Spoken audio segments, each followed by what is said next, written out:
그럼 계속 이어서 11번 문제 풀어보도록 하겠습니다. 보시겠습니다. 가나인물에 대한 설명으로 옳은 것을 보기에서 고른 것은 자 서경촌도에 대한 양측의 주장을 들어보겠습니다. 라고 나왔죠. 가인물 같은 경우는요. 서경 임원역의 지세는 풍수지리에서 말하는 대화세입니다. 이곳으로 수도를 옮기면 천하를 아우를 수 있을 것입니다. 라고 나왔죠. 서경천도를 주장하고 있는 인물이 되겠고요. 나인물 보겠습니다. 올해 여름에 대하궁 30여 곳에 벼락이 쳤습니다. 서경이 길지라면은 그렇지 않았을 것입니다. 라고 얘기하고 있습니다. 서경천도에 대해서 반박하고 반대하는 인물이 되겠죠. 자, 가나인물. 우리가 어느 정도 유추해낼 수가 있습니다. 자, 가인물은 뭐예요? 누구예요? 묘청이 되겠죠? 묘청. 자, 나인물은요? 예, 김부식이 되겠습니다. 김부식. 자, 묘청 같은 경우는 당시 이제 서경천도를 주장하죠. 서경천도를 주장합니다. 당시 이제 인종이 이자겸에 난 이후에 실추된 왕권을 어떻게든 간에 올리려고 했었고요. 그다음 민생 안정, 뭐 국방력 강화 등을 통해서 각종 개혁을 추진합니다. 그 개혁 과정에서 이제 묘청도 이제는 개경의 땅을 쇠했습니다.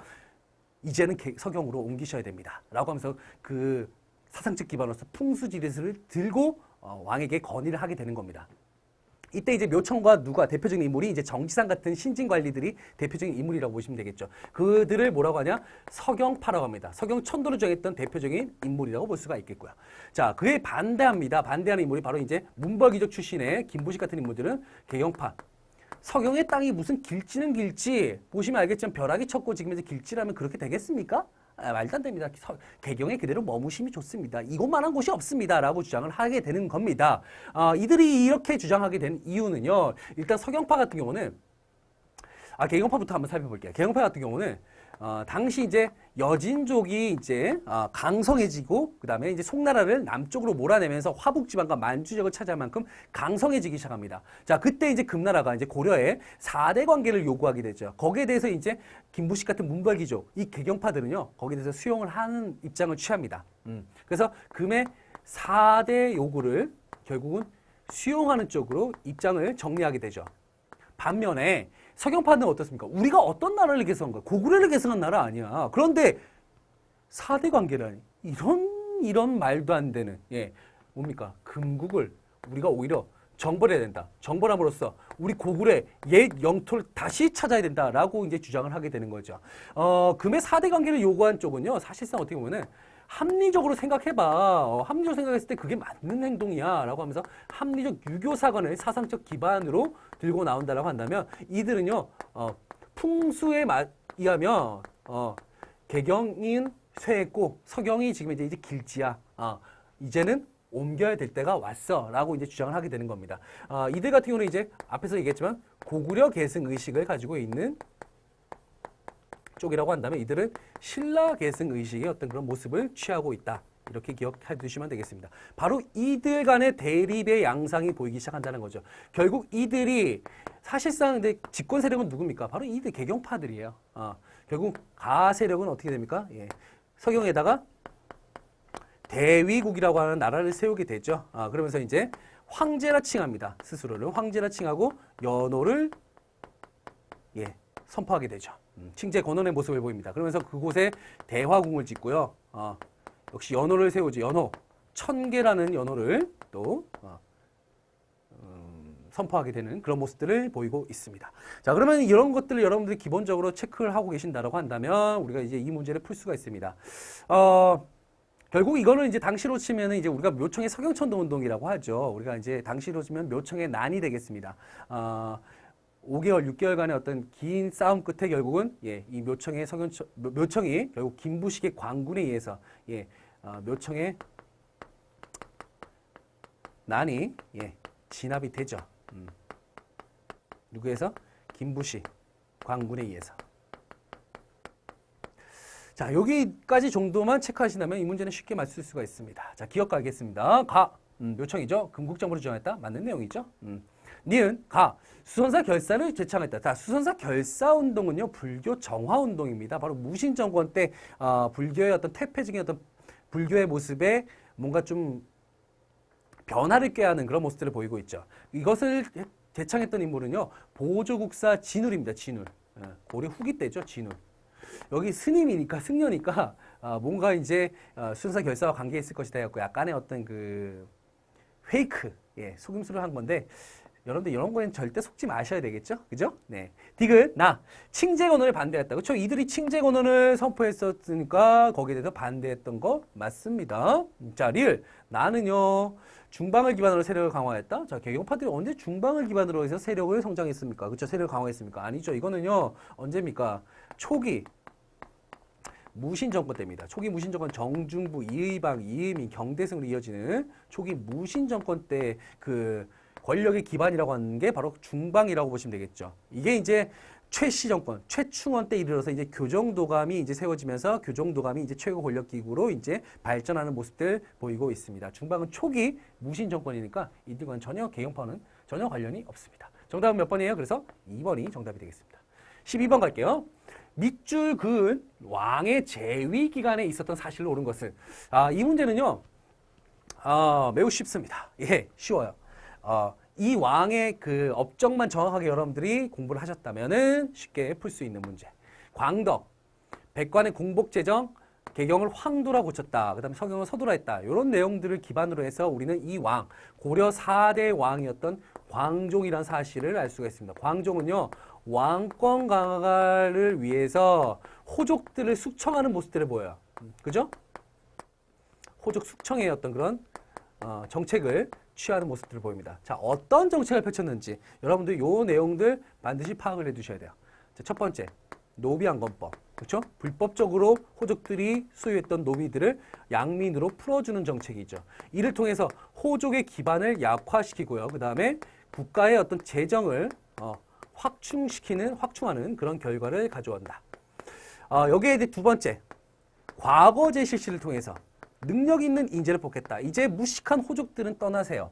이제는 능력을 통해서 관리들을 뽑겠습니다. 당시 이건 누구의 건의?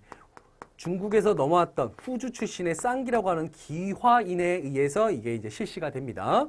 건의로 받아들여서. 세 번째, 그러면서 백관의 공복을 제정하죠. 백관의 공복.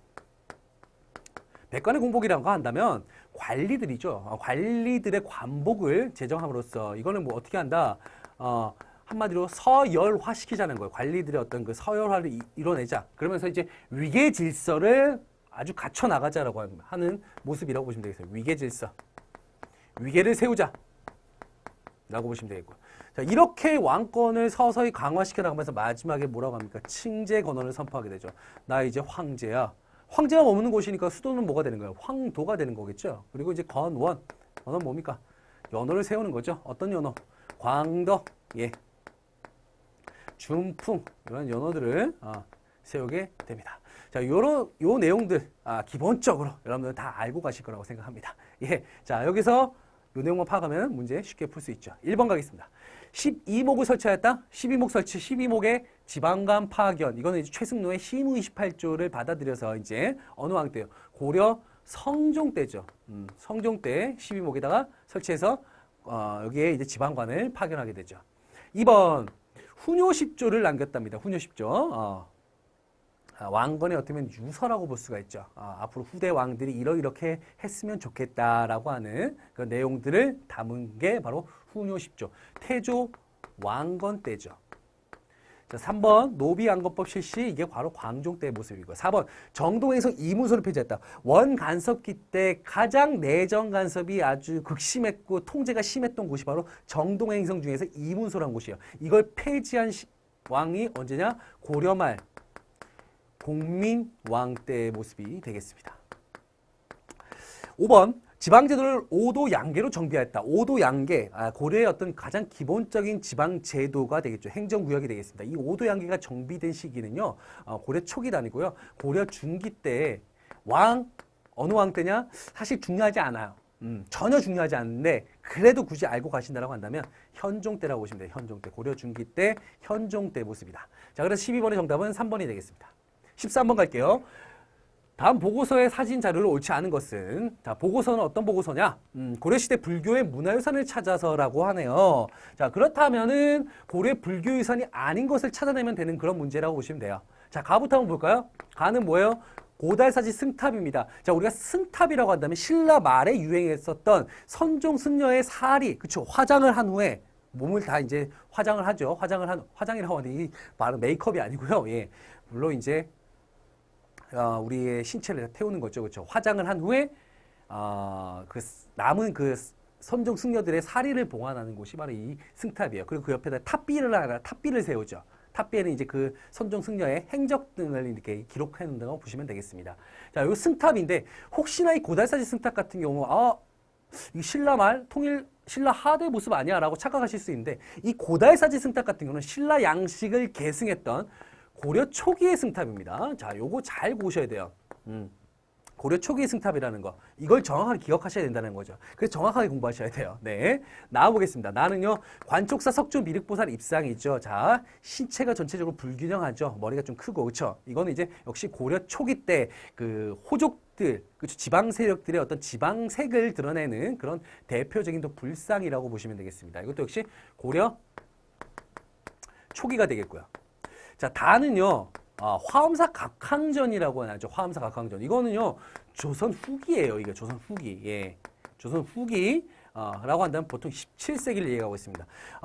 우리가 이제 고려 때 대표적인 불교 사원 건축물이라고 한다면, 부석산 무량수전 같은 게 있고요. 그 다음 안동에 있는 봉정사 극락전 같은 것들이 대표적인 고려시대 대표적인 어떤 그 주심포 양식의 불교 건축물이라고 볼 수 있고요. 화엄사 각항전 같은 경우는 조선 후기 때 그 양반 지주층의 어떤 지원을 받아서 경제적 성장과 더불어서 지원을 받아서 이제 설립된 것이라고 볼 수가 있다는 거죠. 이 화엄사 각항전과 더불어서 또 뭐 현재 있는 금산사 미륵전 그리고 충북 보은에 있는 법주사, 팔상전 이런 것들이 조선 후기 때 바로 17세기 이후 만들어진 대표적인 불교 건축물이라고 보시면 되겠습니다. 이 세 개 꼭 기억을 해 두시면 되겠습니다. 한마디로 조선 후기 때 되면 임진한 이후에 불교의 어떤 사회적 지위가 향상되면서 그 다음에 그 이후에 양반 지주층들의 어떤 후원을 받아서 세워진 그런 건축물들이다라고 이제 생각해 두시면 돼요. 라고 보겠습니다. 라는 이제 부석사 무량수전 역시 이거 언제죠? 고려시대 고려시대 때 이제 만들어진 대표적인 불교 건축물 주심포 양식의 어떤 대표적인 불교 건축물이죠. 우리가 또 베을림 기둥이랬죠. 베을림 기둥에 기대서서 예전에 대표적인 또 우리 인기 서적이 있었죠. 베스트셀러. 자, 보겠습니다. 월정 팔각사 구층석 석탑이라 나왔죠. 이거는 역시 고려 초기 때입니다. 고려 전기. 초기라기보다는 고려 전기 때 대표적인 석탑이라고 보시면 되는데 약간 다각다층이죠. 다각다층 석탑인데 이거는 송나라의 영향을 받았거든요. 송의 영향을 받았던 다각다층의 어떤 석탑의 양식이다. 역시 고려시대 때 모습이라고 볼 수가 있죠. 그래서 정답은 몇 번입니까? 다가 정답이 되겠죠. 3번이 되겠습니다. 14번 가에 들어갈 내용으로 옳은 것은 이라고 나왔죠. 땡땡 시대 경제 상황에 대해서 알려주세요 라고 나왔습니다. 자, 경제 상황. 이 시대 경제 상황을 보시면요. 특수행정구역인 소에서 수공업 제품이 생산되었다는 거. 두 번째, 관리에게 토지의 수조권을 지급하는 전시과 제도가 실시되었다는 거. 딱 봐도 알겠죠. 언제입니까? 고려시대네요. 고려시대. 자, 고려에 대한 경제 상황을 여러분들 역시 보기에서 찾아내면 되는 그런 문제예요. 우리가 이제 이 소수공업이라고 하죠. 고려시대 대표적인 또 수공업 형태 중에 하나가 소수공업이 있어요. 소에서 이제 수공업 제품을 만들어서 이제 관청에다가 우리 중앙 관청에다가 이제 납품하는 그런 건데 대표적인 고려시대의 특수행정구역이라고 한다면 뭐가 있어요? 향이 있고요, 부곡이 있고요, 소가 있죠.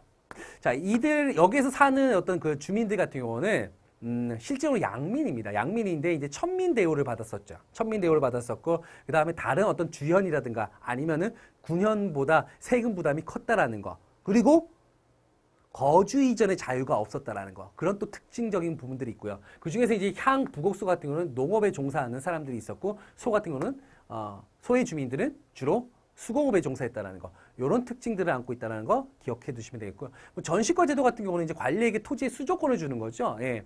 직역의 대가로서 이제 국가에서 그 봉사의 대가로서 이제 월급 형태로 주는 거죠. 그게 이제 전시과, 전지와 시지를 준다 해서 전시과 제도라고 보시면 되겠습니다. 이거는 고려 5대 경종 때부터 실시돼서요. 그 다음에 이제 우리가 목종 때 가서 이제 한번 개정이 되죠. 개정 전시과. 그 다음에 다시 또 고쳐집니다. 언제? 문종 때 가서 또 경정 전시과에서 또 한 번 또 고쳐지는 그런 모습들을 보이고 있습니다. 자, 이런 것들을 통해서 우리는 고려 시대라는 거 충분히 또 파악을 하실 수가 있다라는 거야. 보기를 통해서 한번 정답 추려내 보겠습니다. 기억. 고구마와 감자를 재배했어요. 고구마, 감자, 담배, 고추 이런 거 있잖아요. 그렇죠? 이건 구황작물이라고 표현하고 있고요. 그다음에 이제 뭐 상품작물들 이런 것들이 들어오는 시기는 언제예요? 조선 후기죠. 예. 여러분 잘 알고 계실 거예요. 감자, 고구마 하도 여러분 자주 나오기 때문에 이런 것들은 뭐 쉽게 풀 수가 있어야 돼요. 아시겠죠? 네. 니은 병란도가 무역 항구로 번성하였다. 병란도 예, 무역 항구로 번성하였죠. 그래서 여기 이제 아라비아 상인들 같은 서역 상인들이 왔다 갔다 합니다. 자, 그러면서 이제 고려의 이름이 저기 서방 세계에 알려지게 되는 계기가 되었죠. 그래서 고려가 이제 코리아가 되는 거죠. 그렇죠? 네. 자, 디귿 독점적 도매 상인인 도고가 성장하였다. 도고가 성장하였다. 우리가 이제 그 조선 후기 가면은 박지원의 허생전이 있어요. 그런 소설이 있습니다. 허생전에서 그 허생이라고 하는 인물 자체가 어찌 보면은 예, 이 도고를 보여주는 대표적인 인물이라고 볼 수가 있습니다. 이 도고의 성장은요, 조선 후기 상품화폐 경제가 발달하면서 사상들이라든가 어떤 공인의 등장과 함께 어떤 그런 물건을 가지고 화폐로 거래하는 거에 많아지다 보니까 이런 도고들, 독점 도매상인되었던 도고들이 또 성장하는 또 배경이 되었다라고 볼 수가 있습니다. 이것도 역시 조선 후기라고 볼 수가 있죠. 자, 리을 권원중보 사만통보 등의 화폐를 발행하였다. 권원중보는 고려 성종 때 이제 발행된 최초의 철전 화폐죠. 이 철로 만든 화폐라고 볼 수가 있고요. 사만통보가는 고려 숙종 때 만들어졌던 대표적인 또 화폐입니다. 뭐 사만통보도 있었고요. 해동통보도 있었고요. 그 다음에 이제 은병이라고 불렸던 활구도 있었습니다. 이런 화폐들이 만들어졌는데 고려 시대는 이런 화폐 유통이 잘 됐을까요? 안 됐죠. 왜냐하면 여전히 현물 거래, 상품 거래가 그렇게 많이 이루어지는 상황이 아니었기 때문에 주로 이제 쌀이라든가 뭐 삼배 같은 이런 현물 거래가 많았었다라는 거 기억해 두시면 되겠습니다. 이것도 역시 고려 시대 때의 내용 맞습니다. 그래서 정답은요, 니은과 리을 4번이 정답이 되겠습니다. 15번 가겠습니다. 다음 퀴즈의 정답으로 옳은 것은 이라고 나왔죠. 퀴즈입니다. 이런 문제가 나오죠. 어떤 인물 찾는데 이런 거 되게 쉬운 문제예요. 자, 보겠습니다. 고려후기 문신이자 학자로 호는 모근입니다. 이지연의 제자로 고려의 성리학을 보고받고 발전시키는 공헌했으며 정몽주라든가 정도전 신진사대부를 길러내기도 하였습니다. 고려 말에 이제 활동했던 대표적인 신진사대부라고 할 수 있는 정도전, 정몽주, 그 다음에 권근 같은 인물들을 길러낸 대표적인 성리학자 누굴까요? 바로 이색이라고 보시면 되겠죠. 이색. 목은 이색 선생입니다. 자, 우리가 이제 이 성리학이 어떤 식으로 이제 우리나라에 전파가 되고 어떻게 발전해 갔는지 가볍게 제가 한번 여러분께 설명을 해드리면, 일단 우리나라에 성리학을 처음에 도입했던 인물은 바로 안향 선생이 되죠. 안향, 그렇죠? 안향. 성리학을 처음으로 도입했습니다. 그 이후에 이제 이 성리학을 연구하고 체계화했던 인물이 누구냐?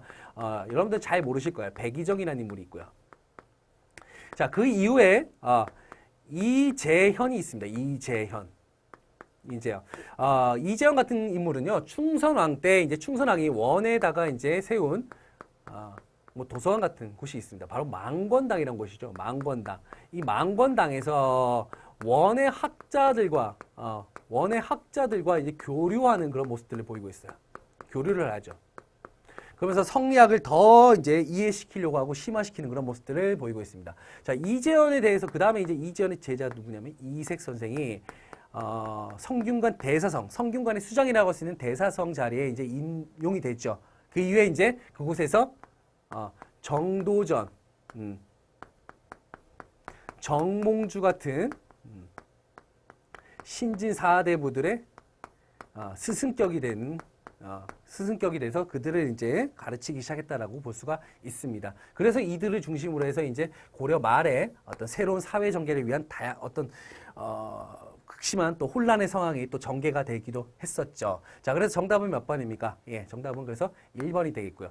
이 선생 같은 경우는 이제 대표적인 성리학자긴 한데 이제 주기론적 성리학자라고 볼 수가 있고요. 상당히 현실적이면서도 어떤 개혁주의적인 어떤 성격을 가지고 있다라고 볼 수가 있습니다. 율곡 이 선생. 이황 선생도 같은 고려 중기 때 대표적인 주리론적 성리학자, 주리론의 어떤 성격을 가지고 있는 성리학자라고 보실 수가 있고요. 상당히 좀 이상주의적이면서 약간 도덕주의적인 어떤 그런 성격을 가지고 있다. 이렇게 보시면 되겠고요. 정약용 같은 경우는 조선 후기 대표적인 중농주의 실학자라고 볼 수가 있습니다. 그다음 최승로는 잘 알고 계시죠? 우리 이제 고려 때입니다. 고려 때. 고려 때 이제 성종에게 시무 28조를 건의를 하게 되면서 그러면서 이제 유교 정치 실현을 위한 어떤 그런 개혁의 어떤 방향을 제시하기도 했다라고 보시면 되겠습니다. 정답은 1번입니다. 16번 갈게요. 다음 사건 이후에 전개된 사실로 옳은 것은이라고 나왔죠. 어떤 사건인지 한번 보도록 할게요. 12월 정묘년에 홍건적 우두머리 평장을 차칭한 모교경에 무리 4만 명을 이끌고 얼어붙어 압록강을 건너 의주로 함락시킨 후 부사 주영세와 백성 천여 명을 살해했다. 누가요? 홍건적. 예, 여기서 이미 키워드가 나왔습니다. 홍건적입니다. 홍건적이라고 한다면 우리가 이제 고려 말 상황을 떠올릴 수가 있습니다. 고려 말 상황을 떠올릴 수가 있습니다. 고려 말에 이제 우리가 홍건적 왜구의 침입이 잦았다라고 얘기하고 있죠. 홍건적 왜구의 침입입니다. 문제는 이 이후에 있었던 일이니까요. 왜구의 침입이 잦았다. 홍건적 같은 경우는 두 차례 걸쳐서 우리나라에 쳐들어옵니다. 두 차례. 1차 같은 경우는 지금 이 모교경이 중심을 돼서 이제 쳐들어온 거는 1차 침입이고요. 이때는 이제 어디가 함락이 되냐면 서경이 함락이 돼요. 1차 침입 때는 서경이 함락이 됐고 2차 침입 때는 이제 어디까지 쳐들어왔냐? 개경까지 쳐들어옵니다. 그래서 이제 당시 공민왕이 어디로 피신했냐면요. 안동까지 피신합니다. 안동까지. 이 고급 시험에는 이제 이런 문제들이 나와요. 예. 안동까지 피신하는 상황에 몰리게 된다는 거. 자, 그런 상황에서 이제 남쪽에서 또 누가 쳐들어왔냐면 왜구들이 쳐들어와요. 이제 군대식으로. 이게 왜구가 이제 도적대라기보다는 거의 군대의 어떤 형태를 가지고 이제 마구잡이로 이제 쳐들어오기 시작합니다. 이때 이제 활약했던 대표적인 인물이 누가 있어요? 뭐 최영 장군도 있고요. 이성계 장군 같은 거 대표적인 인물이라고 볼 수가 있겠죠. 뭐 최영 장군 같은 홍산 대첩에서, 이성계 장군은 황산 대첩에서 이제 왜구와의 전투에서 승리를 거두게 되고요. 뭐 이후에도 이제 뭐 진포 대첩 같은 경우는 최무선, 예, 이런 인물들이 있다라는 거 기억하시면 되겠습니다. 자, 이 왜구의 침입이 끊임없이 고려 말에는 일어났습니다. 자, 이때 이제 최영 장군은 이런 전투의 성과를 바탕으로 해서 이제 최고 이제 당시에 이제 권문세족에 있던 1인자라고 할 수 있는 이인임을 결국은 이제 몰아내고 이제 최고 집권자 자리까지 올라가게 되는 상황이 벌어지죠. 그때 어떤 상황이 벌어지냐면 명에서 천령이 설치 문제를 가지고 우리나라에 들이대기 시작해요. 천령이 설치 문제. 천령이라고 한다면 예전에 이제 공민왕 때 수복했었던 바로 쌍성 총간부 지역입니다. 쌍성 총간부가 천령 이북 지역인데 그곳에다가 자기들이 그곳을 통치하겠다라고 이제 우리한테 딱 보내와요. 우리가 여기 통치하겠어라고 우리한테 딱 통보를 하게 되는 거죠. 이때 이제 최영 장군이 여기에 대해서 반발하게 되는 거죠. 거기가 원래 우리 땅인데 무슨 니네 땅이라고 이제 우기는 거냐? 명예 쪽은 명예에서는 옛날에 원나라 땅이었잖아. 그러니까 우리가 하는 게 당연한 거지. 자, 원나라가 그냥 원래부터 원나라 땅이었으니까 원래 우리 땅이었는데 원나라가 뺏어간 걸 우리가 다시 찾은 거 아니에요. 그렇죠? 그런데 이제 약간 억지스러운 주장을 펼쳐나가요. 여기에 이제 최영 장군이 뭘 합니까? 우왕 때 무엇을 주장하죠? 요동정벌을 주장하죠. 그래서 우군도통사의 이성계, 좌군도통사의 이제 조민수를 파견을 하게 됩니다. 그러면서 이제 요동정벌을 위해서 군대를 파견하게 되는데 이때 이제 이성계가 뭐라고 하냐? 사불가론을 들고 일어나요. 사불가론. 4가지 이유로 우리는 명나라를 칠 수가 없습니다라고 이제 주장을 하게 됩니다. 결국은 이제 최영과 이성계 간의 어떤 그런 대립이 발생하게 되고요. 이성계는 어디에서? 위화도에서 회군을 결심하게 됩니다. 그리고 개경으로 돌아와서는 누구를요? 최영 장군을 죽이고 정치적 권력을 획득하는 그런 모습을 보이게 됐죠. 자, 이런 어떤 상황들을 여러분들이 이해하고 계신다면은 16번 문제는 쉽게 풀이할 수가 있습니다. 최후가 정방을 설치하였다? 이거는 언제죠? 무신정권 때잖아요. 그렇죠? 무신정권 때. 강감찬이 귀주에서 승리하였다라고 합니다. 귀주에 승리하였다. 이건 거란의 3차 침입입니다. 거란의 3차 침입 때의 모습이라고 볼 수가 있고요. 서해가 강동육지를 획득하였다. 이건 거란의 1차 침입 때, 그렇죠? 1차 침입 때 서해의 외교談판을 통해서 강동육지를 획득하였다. 알고 계실 겁니다. 4번 위화도에서 이성계가 위화도에서 회군하였다. 정답은 4번이 되겠고요. 5번 윤관의 거울로 별무반에서 편성했다. 이건 11세기 때 누구죠? 여진족에 대한 내용이에요. 여진족. 여진 정벌에 대한 내용이라고 볼 수가 있죠. 전혀 아닙니다. 자, 그래서 정답은요 4번이 되겠습니다. 17번 갈게요. 가에 들어갈 기관에 대한 설명으로 옳은 것은이라고 나왔습니다. 학술 언론기관으로서 왕의 자문에 의하고 왕의 자문에 응하고 경연을 담당하였다. 그리고 대제학, 부제학 등의 관직을 두었고 옥당, 옥사라는 별칭도 있답니다. 자, 어느 관청을 얘기할까요? 바로 홍문관입니다. 홍문관. 자, 홍문관 같은 경우는 일단 기본적으로 경영과 서연을 주관하죠. 주관하고 왕에게 조언하는 어떤 그런 모습을 지니고 있는 게 바로 홍문관의 어떤 역할, 그렇죠? 그들의 어떤 역할이라고 볼 수가 있고요. 자, 홍문관과 함께 이제 우리가 흔히 삼사라고 불리는 그런 어떤 대표적인 관청들 한번 또 살펴보도록 하겠습니다. 뭐가 있습니까? 사헌부가 있죠. 사헌부. 백관을 규찰하는 거예요. 그렇죠? 백관 규찰. 백관을 규찰하고요. 그 다음에 각종 풍속이라든가 기강을 확립하는데 설립의 목적이 있는 거고요. 자, 사관원 같은 경우는요, 뭐 대표적이라고 한다면은 왕에 대한 간쟁이죠. 간언하는 거죠. 왕에 대한 간쟁이 대표적인 그 역할이라고 볼 수가 있습니다. 자, 요 세 개를 합쳐 우리가 뭐라 불러요? 삼사라고 부르고 있습니다. 삼사. 이들은 역할은 뭡니까? 언론 기능입니다. 언론 기능. 언론이라고 한다면 기본적으로 비판의 기능을 하고 있어요. 자, 비판이라고 한다면 누구에 대한 비판? 왕과 신료들에 대한 비판의 어떤 기능을 가지고 있습니다. 자, 그렇기 때문에 어떤 권력의 독점이라든가 누가 독점하는 거, 그 다음에 부정을 저지르는 거, 이런 것들을 방지하기 위한 목적이라고 볼 수가 있다는 거죠. 자, 이건 뭐죠? 바로 홍문관. 그와 함께 제가 3사에 대해서도 가볍게 좀 설명을 곁들여서 여러분께 해드렸습니다. 자, 설명으로 옳은 것은 1번부터 한번 찾아보겠습니다.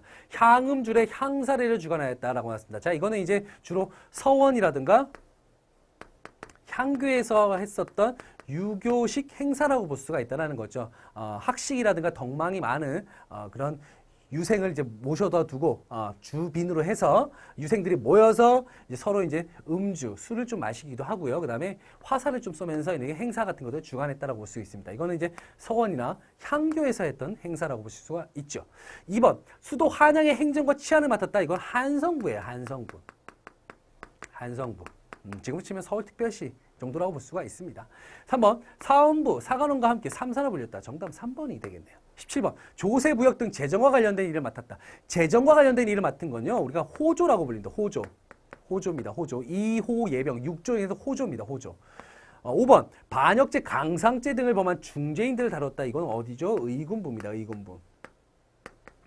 여러분들 여기서 한번 제가 좀 짚고 넘어가야 될 게 뭐냐면, 지금 3사를 제가 설명했습니다. 3사, 그쵸? 이 3사 같은 경우는 이제, 왕권을 견제하는 역할을 담당했다라고 생각을 하신다면은, 의군부 또는 왕의 비서 역할을 담당해서 승정원 같은 경우는요, 왕의 직속기관으로서 왕권 강화를 위한 기구라고 볼 수가 있다는 거죠. 이런 어떤 그 구분 정도는 여러분들 해 두시기를 부탁드리겠습니다. 자, 17번 정답 3번이 되겠습니다. 18번 가겠습니다. 밑줄 그은 이 나라에 대한 조선의 대외 정책으로 옳은 것은이라고 나왔습니다. 자, 이 나라를 아시면은 문제는 쉽게 풀이할 수 있습니다. 보겠습니다. 해동제국기는 시숙주가 이 나라에서의 사행 경험을, 그쵸? 사신단으로 간 거예요. 바탕으로 외교관계를 정리하여서 왕명으로 편찬한 책이다. 키워드 나왔네요. 삼포개헌과 계약조 이후 이 나라로부터 왕래하는 사람 수의 급증함에 따라서 송교체제와 규정을 정비할 필요해서 편찬되었다. 자, 삼포개헌과 계약조 이후에 이제 이 나라와의 그 규범, 체제 이런 것들 정비하기 위해서 만든 책이 해동제국기라는 책이에요. 어느 나라입니까? 일본이죠, 일본. 우리가 이제 일본 또는 왜라고 불러요. 왜. 자, 일본에 대한 내용인데 그 일본에 대한 대외 정책의 모습으로 옳은 것을 고르시면 되는 그런 문제입니다. 삼포경. 여기서 삼포는 어디예요? 네, 부산포, 연포, 제포. 부산포는 부산이고요. 연포 같은 경우는 울산, 제포 같은 경우는 지금의 이제 진해 정도로 생각하시면 되겠습니다. 그다음 계약조 같은 경우는 이제 제한된 범위 내, 그렇죠? 제한된 범위 내에서의 무역을 허락해 줬다는 얘기예요. 제한된 범위 내에서의 무역이 있었다. 세견선 50척, 새삼이 200석 이내. 뭐 이런 식으로 해서 그 양이 정해져 있다는 거, 제한된 범위가 정해져 있다라고 보시면 되겠습니다. 자, 그럼 왜와 관련된 내용들을 찾아보겠습니다. 1번, 동북지방에 9개의 성을 쌓았다라는 것은요, 이거는 어느 나라와 관련된 여진족이 있죠. 고려 중기에 윤관 장군이 고려 숙종에게 건의를 하게 됐죠. 여진족이 지금 북방 지역에, 국경 지역에 넘어와서 지금 행패를 일삼고 있습니다. 이걸 처리할 수 있도록 도와주십시오라고 하니까 이제, 지원을 해주죠. 그래서 별무반을 편성하게 됩니다. 신기군, 신보군, 그 다음에 항마군에서 특수부대를 조직하게 되고요. 그 다음에 여진 쪽 지역에다가 동북구성을 쌓아서 그들을 방어하는데 나중에 이제 여진 쪽 애들이 어떻게 합니까? 그 우리 땅에다 지은 거니까 돌려줘 해서 돌려주는 그런 모습들. 너무 착해요. 네.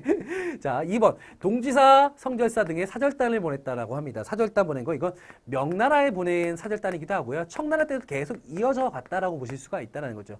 정식 사절단들이라고 보시면 되겠습니다. 3번. 강경책에 일어나는 사군 육진에 이제 사군 육진 개척한 거 뭐예요? 4군에는 최윤덕 장군, 6진에는 김종서 장군을 하여금 사군 육진 개척한 거. 요것도 역시 누굽니까? 여진족을 견제하기 위해서 이제 이런 정책을 펼쳤죠. 이거 어느 왕 때죠? 세종 때죠. 세종 때. 알고 계시죠? 4번. 무역서를 설치해도 국경무역을 장려하였다. 자, 이것도 역시 여진족과 관련됐다라고 보시면 되겠습니다. 그래서 국경무역을 허락하였다. 이건 언제부터? 조선 태종 때부터입니다. 이방원 태종 때부터라고 보시면 되겠고요. 5번. 이종으로 하여금 대마도를 정벌하게 하였다. 이것도 세종 때의 모습이에요. 세종 때 모습인데 정답은 그래서 5번이 되겠어. 세종 때인데 대마도 어디예요? 쓰시마 아니에요. 쓰시마. 일본 정벌. 정답은 5번이 되겠습니다. 19번 갈게요. 조선시대 가에 들어갈 내용으로 옳은 것은 이라고 나왔습니다. 조선시대 민생 안정을 위한 구휼정책에 대해서 이야기해보자 나옵니다. 가난한 백성의 양식이나 종자 등을 빌려주는 의창을 운영하였어. 의창. 근데 지금 일단 기본적으로 조선시대 민생 안정이잖아요. 그렇죠? 근데 백성들에게 종자를 빌려주는 의창. 우리가 이거와 좀 관련해서 좀 생각을 해보겠습니다. 자, 의창이 조선시대도 운영됐거든요. 근데 이거 만들어진 건 언제예요? 고려 성종 때거든요. 우리가 이제 이 빈민구유가 관련된 거 가볍게 한번 제가 좀 언급을 좀 하고 가겠습니다. 자, 우리 진대법이란 거 아시죠? 고구려 고국천황 때 을파소의 건의를 받아서 빈민구유제도 진대법을 만들었죠. 운영했고요. 자, 그러다가 이제 고려 초기 태조 왕건이 민생 안정을 위해서 흑창을 설치합니다. 근데 이게 언제요? 고려 성종 때 의창이라고 해서 이름을 바꾸죠. 빈민구유제도의 어떤 명칭을 좀 변경하는 그런 모습들이 보입니다. 요거는 고구려. 요거는 왕건, 태조 왕건이죠. 요거는 이제 성종 때. 그러다가 이제 쭉 이어지게 되죠. 의창이 이어지게 되고. 그러면서 이제 황곡이란 것도 같이 이제 실시하는 그런 모습들 보이고 있습니다. 자, 이런 과정들도 여러분들 체크를 좀 해두시면 좋아요. 그렇죠? 자, 근데 문제는 이게 아니죠. 이게 뭡니까? 질병 치료를 위한 의료시설이 문제야. 매우 쉬워요. 질병 치료를 위한 의료시설. 자, 보겠습니다. 1번. 흑창을 두었답니다. 이건 뭡니까? 빈민구일제도 제가 방금 전에 여러분께 언급을 해드렸습니다. 아닙니다. 2번 서빙고를 만들었다. 자, 서빙고는요, 이제 왕실이라든가 관청이라든가 이제 서민들에게 이제 얼음을 대주는 거예요. 얼음을 보관하고 채취해서 이제 보급해주는 그런 역할을 한다는 게 서빙고예요. 또 동빙고도 있죠. 서빙고도 있고 동빙고도 있고 두 개의 얼음을 보관하는 장소라고 보시면 되겠습니다. 이것도 아닙니다. 3번 해민서를 설치하였다. 자, 정답은 바로 3번입니다. 해민서라고 설치하는데 이제 고려시대 때는 우리가 이제 이걸 질병치료를 위한 의료시설, 이건 해민국이라고 불렸어요. 근데 해민국이라 불렸다가 조선으로 넘어오면서 이름이 살짝 바뀌죠. 해민서로 바뀝니다. 해민국, 고려, 해민서, 조선 이렇게 기억해 두시면 돼요. 4번 양형고를 설립했다. 양형고라고 하는 건요, 이제 그 고려 예종 때 만들어진 장학재단이에요. 이게 왜 만들어졌냐면 고려시대 때 왕이 왜 장학재단을 왜 만들어? 고려 중기 때 가면 이제 사학 12도가 이제 번성을 하게 됩니다. 말 그대로 사교육이 번성하는 모습들을 보여요. 이게 대표적인 게 이제 최충의 문헌공도 같은 이런 사학들이 융성하는 모습들을 보여요. 그래서 관학을 어떻게든 살려야 돼. 우리 공교육이 지금 죽어가고 있는데 살려야 된다라고 생각을 했던 거예요. 관학을 진흥하는 정책을 펼치는데 그때 이제 고려시대 대표적인 중앙교육기관이라고 할 수 있는 국자감에서 이제 국학칠제라고 하는 전문 강좌를 또 설치하면서 사학에 또 맞서는 그런 모습들을 보이고요. 또한 그들에게 무엇을 장학금을 주겠다라고 해서 이제 양형고, 그 안에 이제 양형고라고 하는 장학재단을 또 설치하는 모습들을 보이겠습니다. 이것도 고려시대인데 질병치료하고는 전혀 관련이 없습니다. 5번 상평창을 운영하였다. 상평창 뭘까요? 물가 조절기관이에요. 말 그대로 그대로 항상 평평하게 무엇을요? 물가를 항상 평평하게 해야겠다. 그래서 물가 조절 기관이 바로 상평창이라고 보시면 되겠습니다. 이건 역시 조선시대까지 고려시대 때도 있었고요. 조선시대까지 계속 이어졌다라는 거 기억해 두시면 되겠습니다. 19번의 정답 3번입니다. 20번 가겠습니다. 밑줄 친 왕의 재위기간에 있었던 사실로 옳은 것은입니다. 자, 인쇄술의 발달입니다. 갑인자 주조대다. 자, 갑인자. 왕의 명령으로 착수했던 활자의 개량 사업이 2달여 만에 완료됐다. 이천, 김돈, 장영실 등이 참여한 이 사업의 결과, 뭐 장영실이 나왔다는 게 딱 어느 왕 때인지 대충 유추할 수가 있네요. 활판의 비틈을 나무 조각으로 메워, 자, 기존의 활자 고정되지 않아 생기던 문제도 해결되었다. 라는 거. 예, 그 다음에 이로 인해 인쇄 기술이 크게 향상되었다라고 나왔습니다. 우리 조선시대에 들어와서 어떤 활자의, 금속 활자의 어떤 발달 과정들 가볍게 한번 좀 점검하고 가겠습니다. 태종 때 가면요. 금속 활자를 주조할 수 있는 곳이 있어요. 뭡니까? 예, 주자소가 설치됩니다. 주자소. 주자소라고 하는 거 설치가 되고요. 그래서 이제 주자소를 바탕으로 해서 이제 금속 활자를 만들게 되죠. 그게 개미년에 만들었다라고 해서 이제 개미자가 이제 태종 때 이제 만들어지게 되는 거죠. 그래서 세종 때 가면요. 이제는 더 약간 업그레이드 시켜서 갑인자, 갑인년에 만든 글자다, 금속 활자다 해서 갑인자라고 이제 부르고 있고요. 또한 이제 이런 금속 활자에 대한 기술이 발전하게 되니까 또 종이 생산을 할 수 있는 관청도 만듭니다. 그게 바로 조지서라는 걸 만들게 되죠. 그리고 앞에서 말했지만 기존의 활자를 고정되지 않아 생기던 문제, 그래서 밀랍 대신 무엇을 사용했다? 식자판이라는 것을 사용했다라는 것도 여러분들 기억해 두시면 되겠습니다. 요게 이제 바로 조선 초기 때 대표적인 어떤 금속 활자의 어떤 그런 발전의 어떤 모습이라고 보시면 되겠어요. 자, 그러면 이 왕, 갑인자니까 이거 왕이 어느 왕일까? 세종 때에 대한 내용으로 바른 것을 고르시면 되는 문제. 자, 칠정산이 간행됐다. 정답은 1번입니다. 자, 한양을 기준으로 해서, 당시 서울을 기준으로 해서 이제 날짜를 계산하는 그런 어떤 역법이 이제 마련되기 시작하죠. 그게 바로 칠정산입니다. 칠정산, 내편, 외편 두 가지가 있죠. 칠정산, 바로 세종 때죠. 세종 때. 한양을 기준으로 해서 날짜를 계산하는 역법이 드디어 마련되기 시작했다. 세종 때입니다. 정답 1번이고요. 2번, 거중기가 만들어졌다. 거중기 만들어진 건요, 정조 때이죠. 정조 때. 이제 화성을 축조할 때, 이제 정조 때, 이제 거중기 누가 만들었어요? 정약용이 돼요. 정약용. 그쵸? 3번, 동의보감이 편찬됐다. 동의보감이 편찬된 건 언제죠? 광해군 때입니다. 광해군 때. 자, 편찬한 인물, 허준이죠. 여기는 이제 정약용.